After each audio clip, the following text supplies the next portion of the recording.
Conversa da Tarde no ar, sejam muito bem-vindos a mais um programa e nessa temporada temos falado sobre discipulado, então se você está nos acompanhando aí, caiu de paraquedas nesse vídeo, eu quero te dizer que vai ser uma conversa muito edificante e hoje nós vamos falar sobre como fazer discípulos no dia a dia. Você já parou para pensar como é que você vai obedecer àquela ordem do Senhor, ide e fazer discípulos? O que é fazer discípulos e como nós podemos fazer isso com as pessoas à nossa volta? É sobre isso que iremos conversar e hoje eu recebo duas discipuladoras que vocês também já conhecem. Isa, Ana Paula, sejam muito bem-vindas ao Conversa da Tarde novamente. Imagina, a gente que agradece. Obrigada, pastor. Boa tarde. Muito bom. Esse é um tema muito prático, né? Nós gostamos de entender como aplicar aquilo que a gente tanto conhece, tanto aprende. E nós vamos conversar nessa tarde justamente sobre isso, né? De que forma eu consigo fazer discípulos com as pessoas que estão à minha volta, no meu trabalho, na minha casa, e entender, né, de que forma a gente pode obedecer o mandamento que a gente aprende esse versículo desde pequenininho, né? Ir de fazer discípulos. Mas o que seria isso? O que seria o id, né? Seria necessariamente fazer uma missão transcultural, sair da minha casa e ir para outro lugar? E o que é fazer discípulos? Vamos começar entendendo melhor esse versículo. Vocês acham que o id implica em sair da sua cidade, do seu país para fazer missão em outro lugar? Ou é possível cumprir o id e fazer discípulos onde o Senhor nos colocou hoje? O id, para mim, ele é em tudo. Ele é tanto com o meu vizinho, quanto com o meu irmão do lado, quanto com a minha família dentro de casa. O id, ele tem que estar em tudo que a gente vai fazer. É óbvio que existe o id de ir em outros países, outros pontos para fazer, mas eu digo que é uma obra missionária mais, eu não digo mais intensa, mas é uma obra missionária que demanda mais. Mas esse id, para mim, está no nosso dia a dia, em tudo que a gente faz. Você, Isa, como você enxerga a grande comissão? Então, você sabe que recentemente eu aprendi sobre isso e realmente eu tinha essa ideia de largar tudo e fazer uma missão muito longe, abdicar de um monte de coisas no sentido de ir para um lugar muito ermo e tal. E quando a gente entende o versículo, né, que esse ir de fazer discípulos, o mandamento do fazer, então, enquanto você vive, você faz discípulos. Então, a vida, é o dia a dia, né, é a convivência, é o estar caminhando, estar vivendo mesmo, a vida comum. Então, a vida comum do lar, a vida do trabalho, tudo isso já tem discipulado, já existe discipulado. Primeiro porque nós somos discipulados por Cristo e depois porque Cristo coloca pessoas na nossa vida para nos discipular e aí automaticamente a gente já repassa a palavra para a gente formar Cristo na vida de outras pessoas e assim aconteceu o discipulado, né? Sim, e é isso que a gente chama de ciclo do discipulado, né? São discípulos que fazem discípulos que fazem discípulos. Como vocês podem explicar melhor aqui o que é esse ciclo do discipulado? Como eu posso fazer um discípulo e colocar nele essa mentalidade de, olha, você também deve seguir em frente, né? Como é que a gente explica a ele, né, que essa é uma responsabilidade dele também? Olha, responder primeiro. Eu fiquei pensando.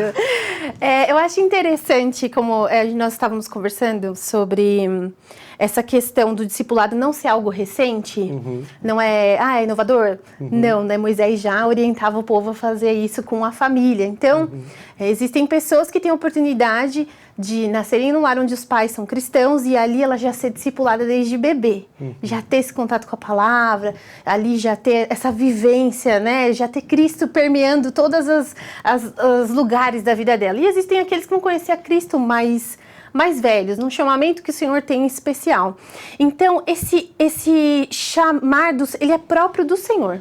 É Ele que vai chamar a pessoa, agora você vem comigo. E a partir do momento que a pessoa se arrepende, é chamada por Cristo, ela começa essa nova vida, ela automaticamente já entra numa igreja, já se identifica ali e ali ela percebe, tem um novo jeito de viver, que não vem dela. Porque a palavra que começa a mostrar para ela que ela vai começar a ser diferente, vai tomar atitudes diferentes, e ali ela já é um discípulo. Quando nós somos chamados por Cristo, já somos discípulos. E ali começa esse processo, né, de amadurecimento, de crescimento, de abrir mão de um monte de coisa. Eu acredito que seja assim. Então, não automaticamente no sentido de vir uma chavinha, mas você quando já está inserido no conceito, no momento de enraizado em Cristo, aí já passa a ser diferente, né? Eu acho que as pessoas, elas confundem muito isso de ser discípulo e de discipular os outros. As pessoas acham que elas precisam ter um chamado, um dom diferente para isso. É quase como se fosse um pastor. E a gente tenta mostrar que não é assim. Então, eu vejo, por exemplo, dentro dos grupos de discipulado que eu estou, eu começo a perceber alguma pessoa que se destaca em pontos específicos. E às vezes ela é muito tímida, mas ela sempre traz uma devocional, ela sempre traz uma oração. No momento ali do debate, às vezes ela tem uma palavra que concilia a situação. E ali eu percebo que aquela pessoa, ela consegue seguir adiante. E eu começo a fazer um trabalho para ela, mostrando que... E a primeira resposta que sempre vem para mim é: ai, Ana Paula, mas eu não sou que nem você, né? Eu não tenho isso. Eu falei assim, mas eu também não tenho. Não sou eu. É dom de Deus. E quando eu digo que é dom de Deus, não é porque assim, eu tenho o dom. Não, é porque Deus, ele é tão maravilhoso que mesmo com todas as minhas falhas, ele tem misericórdia da vida deles, né? Então ele vai ali e trabalha através da minha vida. Então eu começo a mostrar isso para as pessoas. E o que eu acho muito bonito é quando elas começam a enxergar isso. Sim.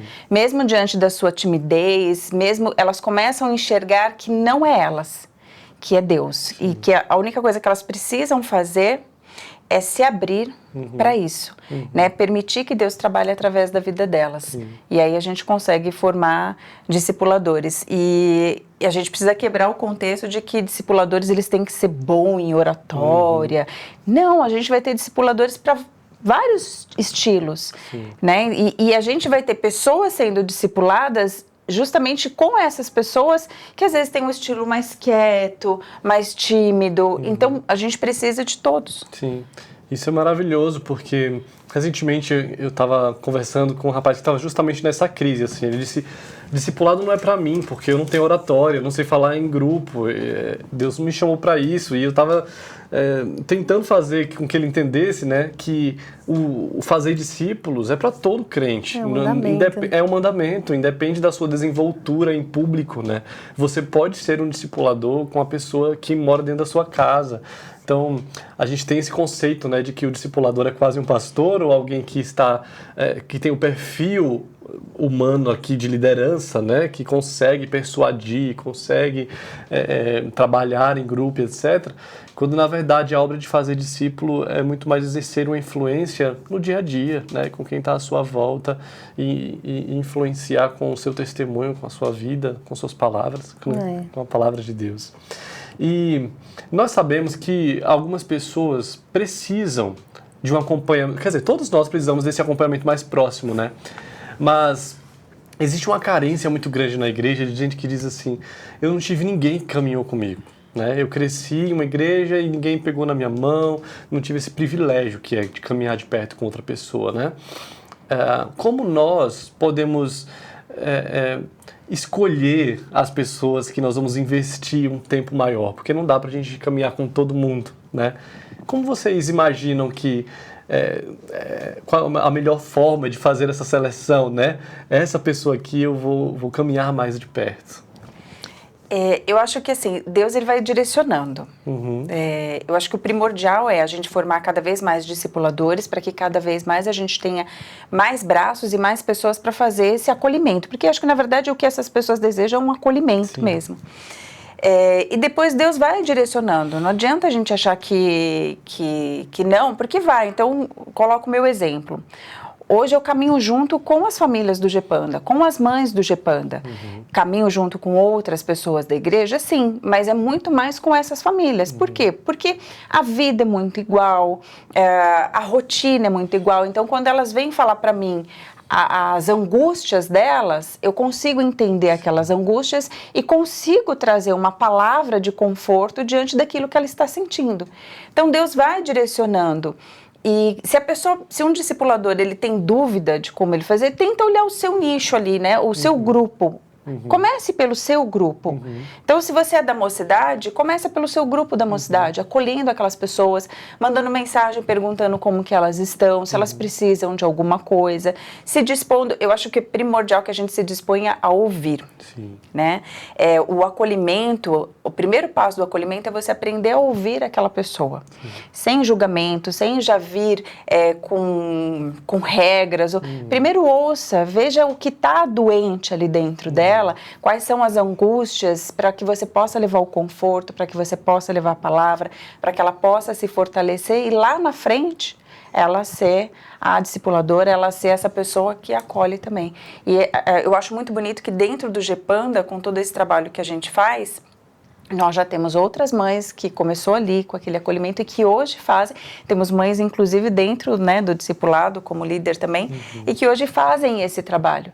Então, você vai plantando a sementinha, essa sementinha vai crescendo, vai germinando, ela vai ali, cai ali, planta ali, e é assim que a gente vai seguindo. Maravilhoso. E você, Isa, de que forma você seleciona as pessoas que você caminha mais de perto? Desculpa, na maioria das vezes eu não seleciono, eu sou selecionada. É verdade. A gente está sentado ali conversando, o CP está acontecendo, né? Que são que é a reunião das crianças. Ou às vezes está esperando o marido e chega alguém e começa a conversar. Então eu acredito muito que na vida do cristão não pode existir eu sinto de fazer. É viver por sensibilidade, igual a Ana falou, essa questão de espontaneidade. Eu acho que tem que existir uma intencionalidade para existir como igreja, sabe? É você vir para a igreja e cumprimentar os senhorzinhos e as senhorinhas que estão sentados nas nossas cadeiras do fundo. É a intenção de enxergar a pessoa, de ver que existe alguém ali. E quando você faz isso, a pessoa já se achega a você, a pessoa já começa a conversar, e aí ela tem algum ponto em comum. Cristo sempre é o nosso ponto em comum, então a gente sempre tem assunto para falar. Agora, a questão do caminhar junto, do discipulado, a pessoa realmente tem que querer. Até porque não adianta a gente forçar. Você manda mensagem, vamos se encontrar? Vamos lá. Às vezes a gente consegue algo estruturado, se encontrar pontualmente, determinado. Às vezes não. Às vezes acontece na vida mesmo. Mas existe essa intencionalidade, sabe? Da minha parte e da parte da pessoa, de querer andar junto. De querer amadurecer juntos. Porque se você percebe que a pessoa que ela só quer uma justificativa, ela só quer você para dizer, eu fui atrás, mas não deu certo, então aí não acontece o discipulado, né? Porque não é espontâneo, tem que ter um envolvimento. Então essa intencionalidade, ela se refere apenas ao primeiro contato, ou nós também temos que ser intencionais no aprofundamento? Porque nós podemos chegar, abordar as pessoas, fazer um estudo com elas, e a coisa continuar superficial. O estudo fica ali, não houve confissão de pecado, não houve vida na vida. Como a gente consegue quebrar essa barreira que todos nós temos? Os homens têm uma barreira ainda maior, né? Tem uma dificuldade extra aí né? de se abrir, mas todo mundo tem um pouco isso, né? Ninguém tem essa facilidade assim de já chegar escancarando tudo. Como a gente consegue quebrar isso e criar essa confiança, discípulo e discipulador, né? Para que realmente haja profundidade nessa relação? Eu acho que o primordial é não desistir. Eu sei que algumas pessoas são difíceis, e aí se a gente olha pra gente, a gente também sabe que a gente é difícil, né? Mas, enfim, mas a gente acha que o outro é mais difícil que a gente. Eu acho que o primordial é não desistir. Então, tá ali com uma pessoa que não tá te dando atenção, às vezes é preciso que a gente dê um tempo, que a gente dobre o joelho, a gente ore, a gente dê um tempo para aquela pessoa pense, mas continua, vai ali de vez em quando, conversa com aquela pessoa, tenta resgatar aquela pessoa mostrando. Eu acho que o primordial é o nosso exemplo como pessoa. Uma coisa é eu pegar a Bíblia e recitar versículos para a pessoa, Deus fala isso, outra coisa é quando a pessoa enxerga esses versículos na nossa vida. Não que a gente seja perfeito, pelo contrário, a gente peca, a gente falha como qualquer outra pessoa, mas a gente se arrepende, e quando a gente fala desse amor, é diferente. Eu sei disso porque eu tenho muitos amigos que não são cristãos, e essas pessoas falam que quando eu falo de Deus, elas ouvem de uma forma diferente. Eu tenho uma amiga de trabalho que é muito engraçado porque a sogra dela é evangélica. E ela não queria ouvir de Deus de forma nenhuma porque ela tinha aversão do jeito que a sogra dela falava. Hoje, depois de 5 anos a gente trabalhando juntas, ela vira para mim e fala assim, eu estou orando por você. Nossa. E ela fala assim, conversar de Deus com você é diferente. Então, quando você enxerga o outro, isso muda. Porque não é mais o que a Ana Paula pensa, não, é o que o Espírito Santo está desejando que você fale com aquela pessoa, é o que ela precisa ouvir. Então, a gente sabe que nós somos o canal, quem faz o trabalho, o convencimento é o Espírito Santo, mas a gente precisa se abrir para que o Espírito Santo também faça esse trabalho. E quando a gente não se abre, a gente vai do nosso coração, o que a gente acha, o que a gente quer. Ai, mas essa pessoa não vem, essa pessoa é difícil, essa pessoa não quer. Aí quando a gente olha para a cruz e pensa assim, mas Jesus morreu pelos meus pecados, olha como eu sou falha, olha como eu peco, olha como... Então quando a gente olha para a cruz, vê que Jesus não desistiu e não desiste da gente, você não vai desistir do outro, né? Vai perseverar, vai perseverar. Sim. Esse é um bom exemplo para a gente lembrar de que um bom testemunho quebra barreiras, né? Aproxima as pessoas e um mau testemunho afasta as pessoas do Evangelho, né? Mas muitas outras barreiras ainda existem. Como a gente quebra essas barreiras, Isa? Olha, é interessante a gente pensar que diante do Senhor, nós todos somos pecadores. Sim. Isso já faz baixar muito a nossa bola, né? Porque às vezes você pensa, eu vou discipular alguém. Ah, nossa, eu sou muito santa, vou discipular alguém. Ah, não, eu não tenho o mesmo pecado que ela. Mas diante, aos olhos do Senhor, não, gente. Você já está até pecando mais que ela, né? Pensando assim, já tô, né? Então, a gente tem que sempre se comparar aquilo que é a palavra de Deus espera de nós, né? Então, um coração ensinável, humildade, dependência do Espírito Santo. Quando a gente já pensa assim em tirar primeiro a trave do nosso olho para depois o cisco do olho do irmão, a gente olha o discipulado de uma forma diferente, porque aí não é sobre mim o que eu acho dele, é o que Cristo deseja fazer na vida dele. Só que Cristo sempre faz primeiro em mim. Né? Então, revela esse coração orgulhoso, né? Mostra que, você está fazendo por quê? Qual que é a sua intenção também, né? É me glorificar ou glorificar você mesma? Então, ali já vai fazendo o Senhor já vai fazendo aquela limpeza para que aí a gente possa chegar para a pessoa que a gente vai andar junto com um coração diferente, onde tem uma identificação. Nós somos filhos de Deus, nós somos lavados, comprados pelo sangue de Jesus. Nosso valor está em quem Cristo diz que nós somos. E aí, a partir daí, você consegue abrir o coração para falar do seu pecado. Porque é difícil você ser discipulado e chegar e falar, olha, Isabela, eu sou viciada em pornografia. Isabela, eu espanco meus filhos, não tenho controle, sou muito irada. É muito difícil você abrir o coração para alguém e falar isso. Como, não só ela, mas a gente também tem dificuldade em confessar os nossos pecados para o nosso esposo, que é a pessoa que mais convive com a gente e anda com a gente. Então tem que ter essa identificação de filhos de Deus, de lavados, de comprados, que traz a nós essa humildade de reconhecer, eu sou igual a você. Também estou lutando contra pecados, eu também estou querendo ser mais parecida com Jesus a cada dia, e não é na nossa força. É na força do Senhor. E aí faz com que tenha essa identificação mesmo, né? Eu me abro, você conversa comigo e a gente cresce juntos. Sim. Falamos que esse é um programa bem prático e eu queria que vocês nos dessem exemplos práticos de como nós podemos demonstrar esse amor depois que essa confiança é firmada, essa caminhada começa a acontecer, esse ambiente de confissão de pecados ele se torna mais natural. De que maneira nós podemos amar essas pessoas, né, de forma prática? Como elas podem sentir esse amor, perceber que a gente realmente se importa e não apenas ouviu, né, mas fez mais do que isso, né, se importou com ela? Eu acho que, em primeiro lugar, a gente tem que ser sincero. Por que eu falo isso? A nossa vida é muito louca, né? Hoje em dia, se a gente for pensar, não tem tempo para quase nada. Você tem um monte de trabalho, um monte de coisa, trabalhos na igreja. Então, eu sou sempre muito sincera com as pessoas, tanto do discipulado quanto do GPAN, as famílias que me procuram. E eu falo para a pessoa, se você precisar conversar comigo e for algo urgente, me liga. Porque se você me mandar um WhatsApp e eu estiver em reunião, eu estiver trabalhando, às vezes eu não olho, eu vou olhar no final da noite, às vezes eu vou olhar no outro dia. Então, se é urgente, me liga. Então isso já mostra para a pessoa que eu estou disponível para ajudá-la de qualquer forma. E eu sempre falo para ela, se eu não puder te atender naquele momento, eu vou te avisar. Não consigo te atender agora, te ligo daqui a pouco. E eu ligo de volta para essa pessoa. Então, acho que esse é o primeiro ponto. Mostrar que somos seres humanos, né? E que a gente tem uma rotina ali também. Alinhar expectativas, né? Porque todo mundo tem essa expectativa de ser respondido rápido, de ser atendido rápido. E às vezes acho que é uma falta de amor se você não responder naquela hora. Então, acho que é muito importante mesmo, gente. E aí depois é a gente se colocar mesmo à disposição.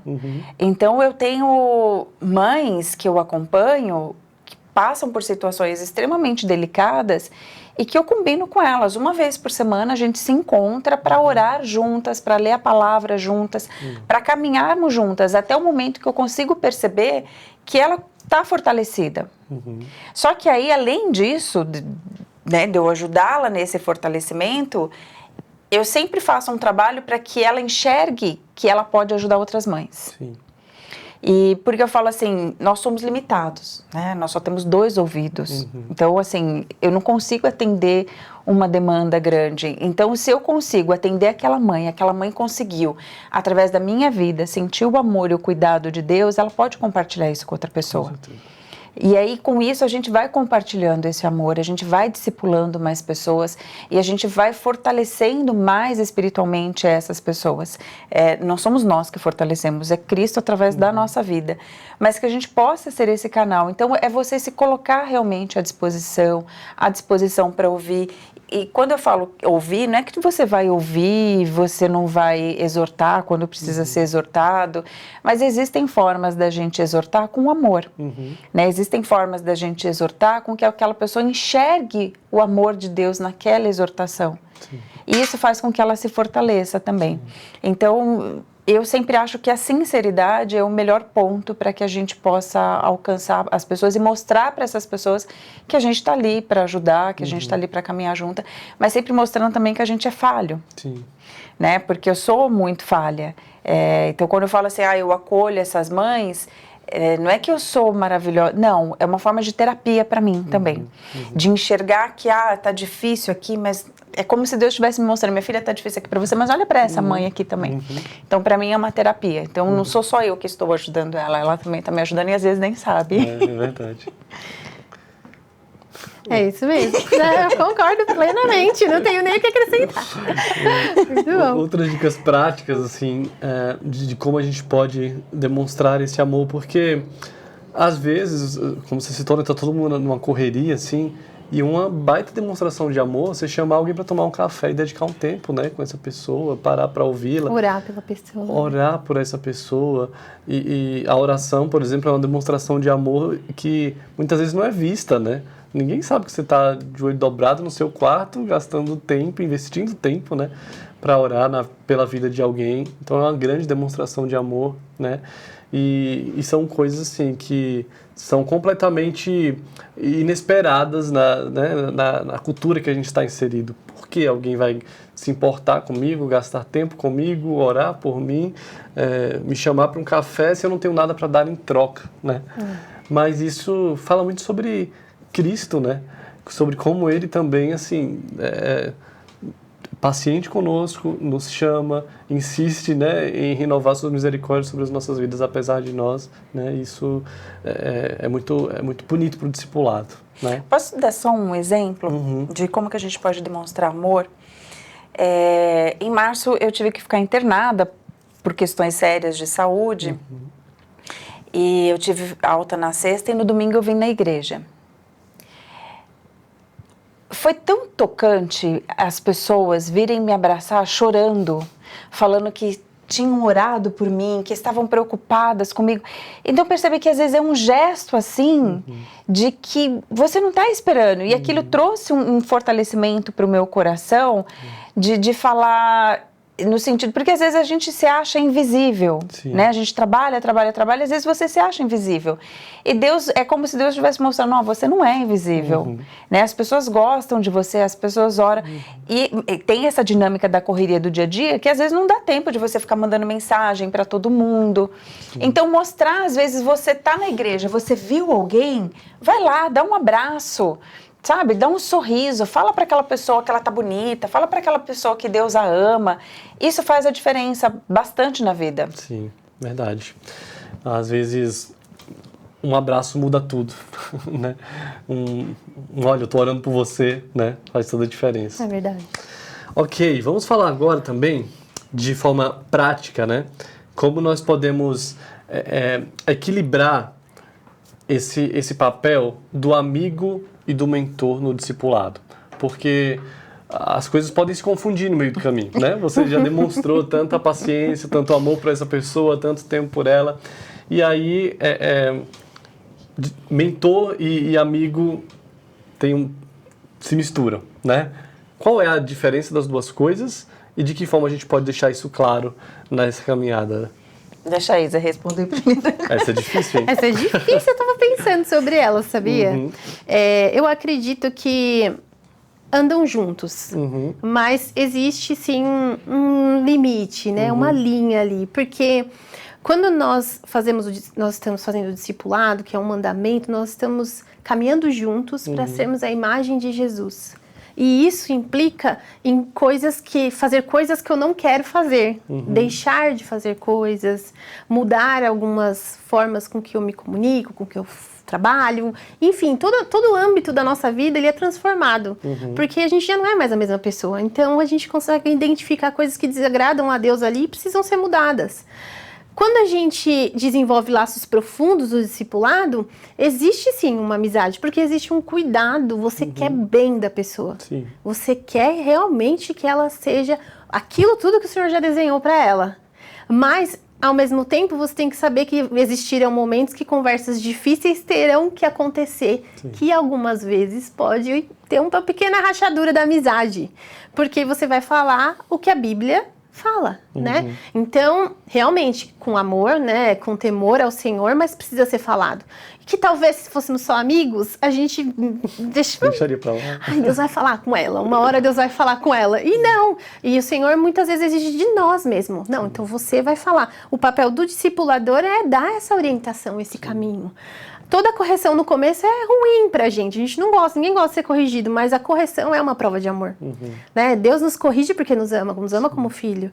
Então nós desejamos que haja um crescimento, e para acontecer esse crescimento, precisa existir muitas vezes uma correção, um alinhamento de rota.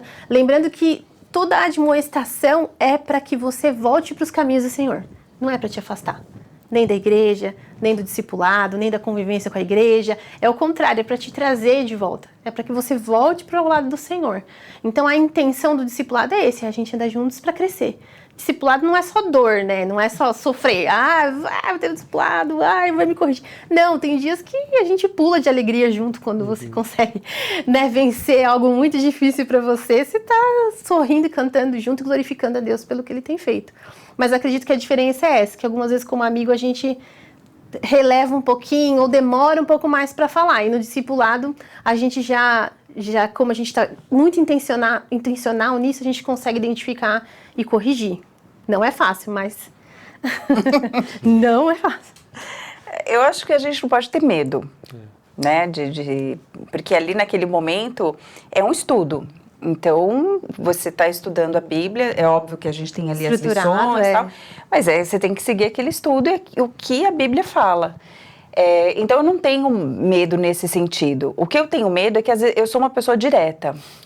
Como diz a Elza, eu sou prática, né? Mas, enfim, às vezes eu tenho medo de ser direta ou prática demais. Mas eu não tive, assim, teve algumas pessoas que não curtiram muito a minha né, praticidade e foram para outros grupos. Eu acho que está ótimo, né? A gente falou ali que cada um vai ter o seu jeito, mas eu sempre falo, às vezes surgem ali alguns momentos, alguns conflitos, e às vezes eu vou deixando aquilo acontecer para ver até onde que eles vão, mas tem um momento que a gente precisa dar um basta para que... Por que às vezes eu deixo? Para ver o que cada um, o pensamento de cada um, para que eu consiga depois direcionar esses pensamentos, né? Falar, olha, não é que eu chego para ela, você tá certo, você tá errado, mas eu tento fazer com que cada um enxergue aonde cada um tá certo e onde cada um tá errado. Mas eu acho que é não ter medo mesmo de falar, e é muito bacana, porque a gente tem no grupo algumas pessoas que elas são muito, você olha assim, elas são muito mansas, muito quietas, aí você pensa assim, essa pessoa vai ter dificuldade de se posicionar. E você percebe que elas não têm. Uhum. Quando você mostra isso, quando você como discipulador mostra que é preciso falar a verdade, é preciso seguir o que está ali com amor, com respeito, mas você tem que seguir, você não tem que passar, né, a mão na cabeça de ninguém, essas pessoas começam a ter coragem de se posicionar também. Uhum. Então elas começam, às vezes eu nem preciso me posicionar, porque elas, entre elas, já começam a se corrigir. E isso é bacana porque você começa a dar abertura para que outros líderes surjam. Né? Se você sempre corta, se você acaba limitando outros líderes. Então, eu tento deixar num ponto, mas sempre falando a verdade, sempre seguindo o que está aqui. Uhum. E na minha primeira aula eu já falo como que é a dinâmica do grupo. Já vai consciente. Quem quer ficar comigo já sabe como que é. Ótimo. Agora, vou desafiar vocês, tá? Não estava no nosso script, mas vamos lá. Como discipular no dia a dia, e eu vou falar algumas situações aqui. Como discipular no dia a dia dentro de casa? Difícil. Filhos adolescentes é difícil. É difícil porque... Deixa a mãe mais velha responder agora. A mãe mais velha no sentido de filhos mais velhos. Ai, mais velha de idade também, não tem problema não. Não. É difícil porque você... Lembra que eu falei do exemplo? Sim. Você tem que ser o exemplo. E às vezes, dentro de casa, em determinadas situações... É difícil porque você perde o controle. Uhum. Aí você levanta a voz com o filho, às vezes você levanta a voz com o marido. Então já teve situações do meu marido olhar para mim e falar, por que você vai para a igreja? Quem nunca, né? Quem nunca? Então, é difícil. Eu acho que é muito jejum. Dentro de casa é muito jejum e oração. E quando quando eu erro, que é quase todos os dias, eu peço desculpas. Às vezes eu chamo para que a gente ore juntos. Então eu faço isso muito com o Pedro, por exemplo, que é meu filho adolescente mais velho. Então às vezes eu dou umas falhadas com ele, eu espero eu me acalmar. E aí eu chamo ele, eu falo, vamos orar juntos? Eu sei que eu falhei, não é certo o que eu fiz, então vamos orar junto para que a gente... Então isso mostra que assim, eu sou falha, eu sou pecadora, mas que eu consigo reconhecer que Deus tem misericórdia da minha vida. Então eu acho que isso é uma forma de discipular também. Com certeza. Olha, na nossa casa, uma coisa que aconteceu na nossa casa que foi um marco para a nossa vida foi o culto familiar, o culto doméstico.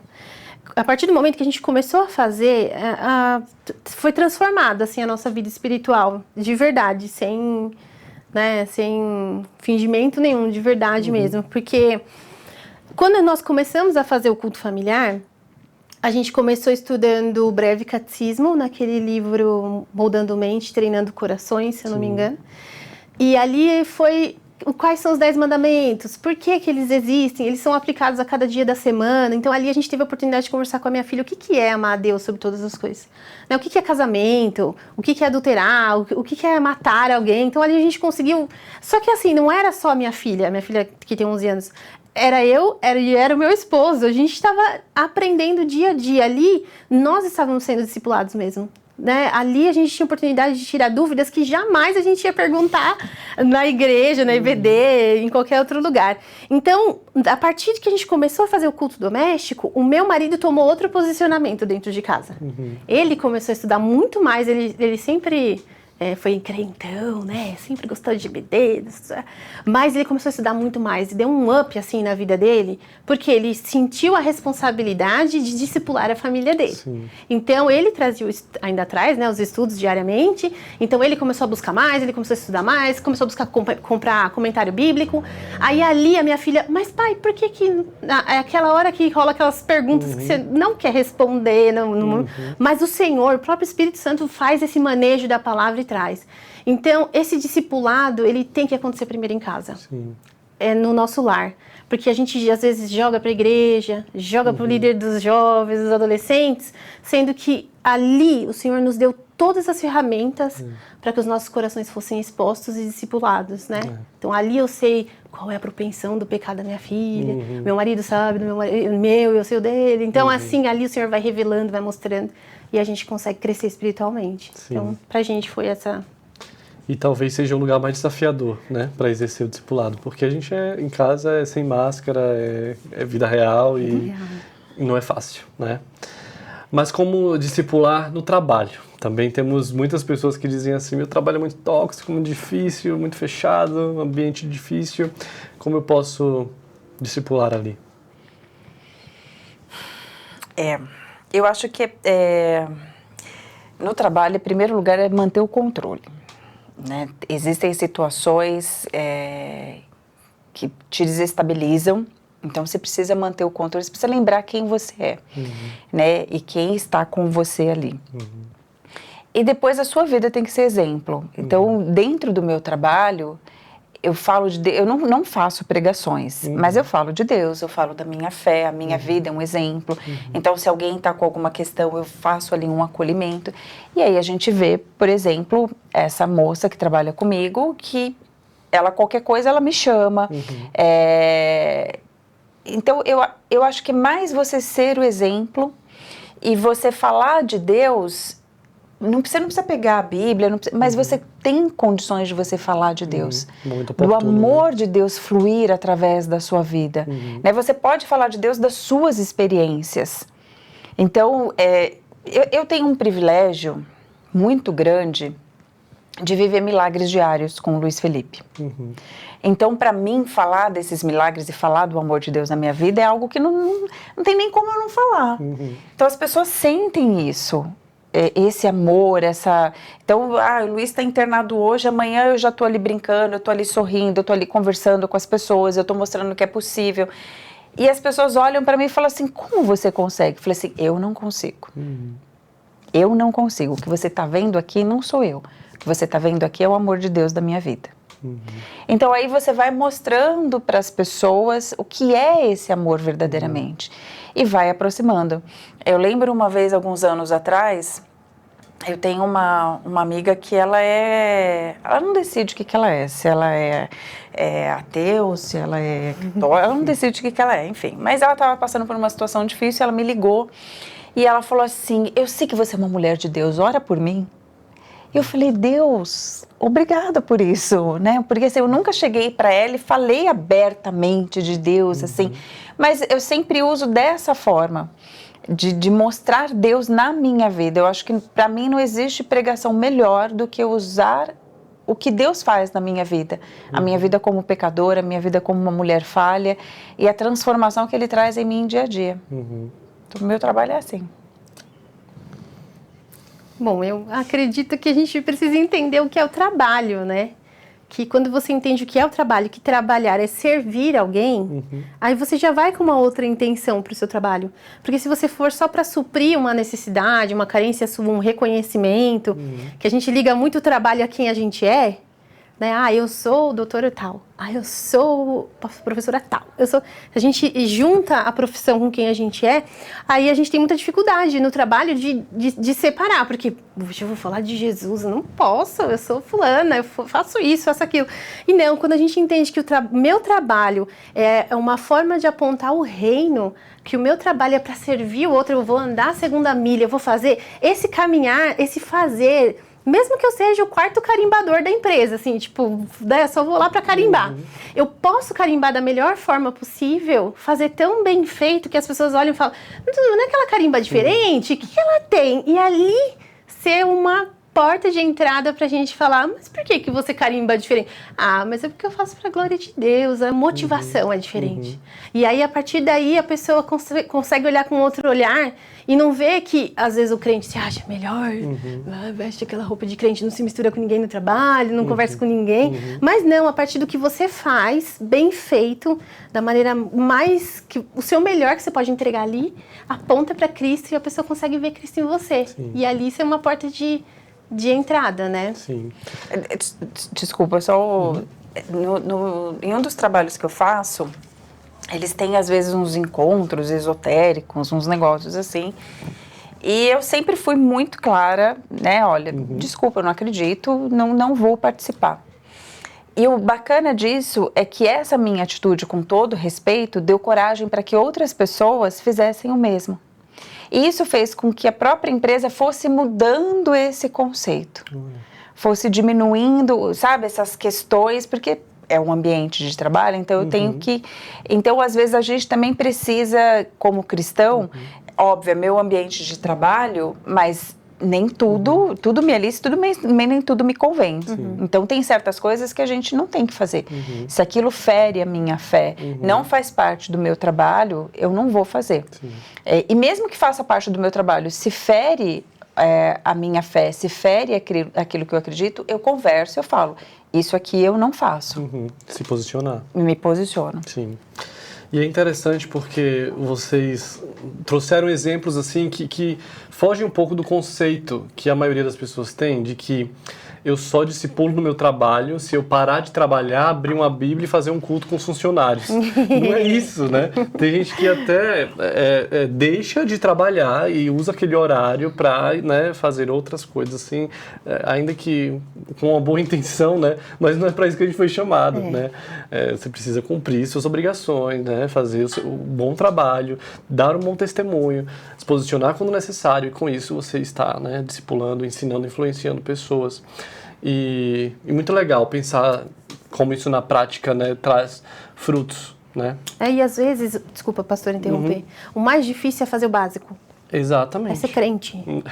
Exatamente. O mais difícil é ser crente em todos os ambientes. Então, quando você é crente no seu trabalho, que você faz o melhor trabalho, você cumpre o seu horário, você se dedica, você não quebra a mão, não faz fofoca, não fica...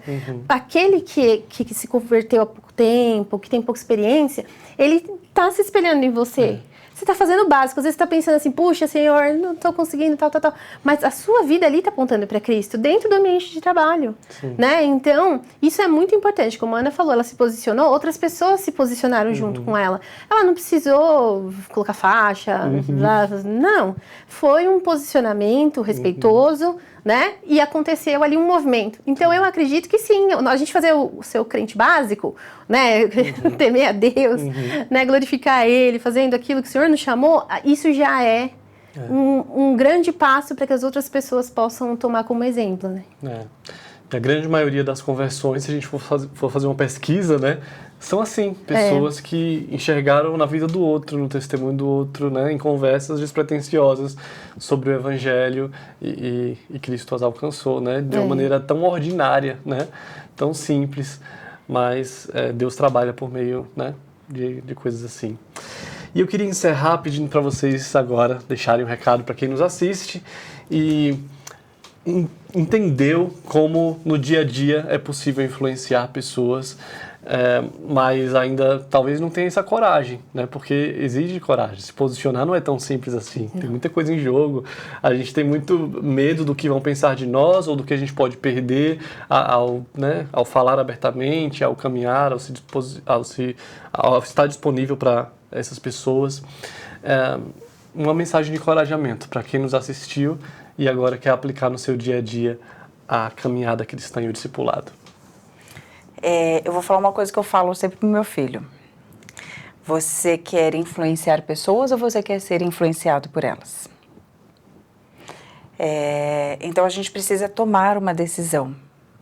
Cristo, ele não morreu naquela cruz por nada. né? Ele nos deu uma vida, Ele nos trouxe a salvação. Então, quando você enxerga tudo isso, não é a nossa força, é a força que vem de Deus, e isso te dá coragem, né? Isso te dá, eu preciso falar, eu preciso expor, eu preciso mostrar esse amor, eu preciso compartilhar esse amor. E quando a gente está com medo, porque às vezes eu também sinto medo, e eu dobro meu joelho e falo, Senhor, vá na minha frente, abra minha boca, né? Derrube as barreiras que tiver ali, ou se o Senhor não for derrubar, me ajuda a pular esse muro, a fazer isso. E quando você chega nos ambientes, nos lugares, essas coisas acontecem, porque não é a nossa força. Eu acho que a grande falha das pessoas é acharem que é pelas nossas forças. Não é pelas nossas forças. É pela força do Senhor, é pela força do Espírito Santo que habita em nós. Então, só vai, só acredita, só confia, e que Deus, Ele faz coisas extraordinárias. Amém.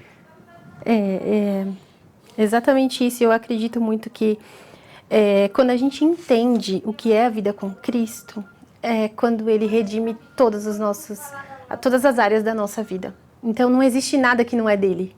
Nada. Nada nessa terra, nada em mim, nada em nenhum de nós. Tudo é dele. Sim. E quando a gente compreende que tudo é dele, a gente passa a ver Cristo em todas as situações do nosso dia. Então eu acordo, eu faço café para a glória dele, né? Eu lavo uma roupa para a glória dele, eu pego o ônibus para a glória dele, e ali ele muda os meus olhos, a forma com que eu vejo, para que eu esteja atenta para discipular alguém, para ver a dor do outro, para entender a dor do outro, e ao mesmo tempo para eu corrigir aquele que precise, para eu ser igreja onde eu for, né? E ali, quando eu me reuni com a igreja em si no domingo, eu possa contemplar tudo aquilo que o Senhor fez a semana toda, sabe? Eu já venho com o balde cheio para a igreja no domingo. Por quê? Porque Cristo esteve e está comigo todos os dias. A gente precisa ter essa consciência de Cristo em todos os detalhes, em todos os momentos, porque Ele vem para redimir todas as coisas. Então, como a Ana falou, não é na nossa força, de jeito nenhum, porque se fosse a gente não levantava nem na segunda. Não levantava. Mas Cristo faz por nós. Ele nos ajuda a fazer a diferença na vida das pessoas, fazer a diferença dentro de casa, que é muito difícil, e ser igreja e viver Cristo em todos os momentos. E a gente precisa encorajar as pessoas. Sim. Então, se a gente consegue já enxergar isso, vamos fazer os outros enxergarem também. Então, encorajar, você pode, é possível, vamos, eu caminho com você, eu oro com você, eu faço com você. Mas encorajar, porque todos nós somos capazes, porque não somos nós. Sim, exatamente. Quando isso acontece, a gente se torna um povo forte, dedicado no serviço, maduro espiritualmente. E essa é a beleza, né, da igreja, do corpo, um ajudando o outro. Muito bom, meninas. Muito obrigado por esse tempo, por essa tarde, por essa conversa. Deus abençoe vocês, Amém, o ministério de vocês, a caminhada aqui no discipulado. E até a próxima conversa. Obrigada. E você que nos acompanhou também, muito obrigado por mais um Conversa da Tarde. Eu te espero na semana que vem, nesse mesmo horário aqui na IPP TV. Que Deus te abençoe e até lá.